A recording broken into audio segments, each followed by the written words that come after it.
Limang drug din naman ang sinalakay sa Quezon City. Bukod sa droga, may iba pang krimeng nabisto mga pulis na kinasasangkutan daw ng 20 na aresto. Nakatutok si Athena Imperial.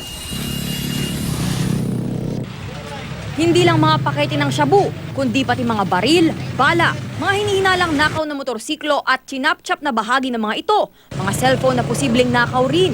Maging illegal na video karera machine, ito ang mga nabisto sa pagsalakay ng mga pulis sa 5 bahay na ginawang drug den umano sa Barangay Payatas, Quezon City. Inaresto ang 20 sangkot umano sa droga na naaktuhan daw na bumabatak ng shabu at nagsusugal pa.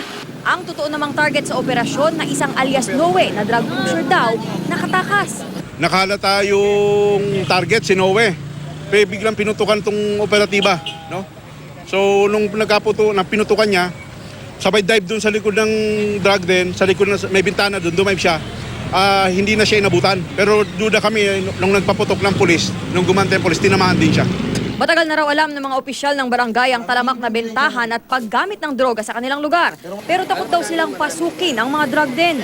Mayroon pasukin yung ganitong lugar. Aminado naman ng mga suspect na gumagamit sila ng shabu. Pero alam mo na may mga gumagamit sa bahay at saka may mga nagbebenta ng ipinagbabawal na gamot? Yung opo, alam ko po yun. Ate, gumagamit ka rin ba ng pinagbabawal na gamot? Opo. Bakit? Ano lang po sa tropa. Gumagamit ka rin ba ng drugs? Apo, Magkano yung isang sachet na binibili mo doon? 150 ganun. Athena Imperial nakatutok, 24 oras.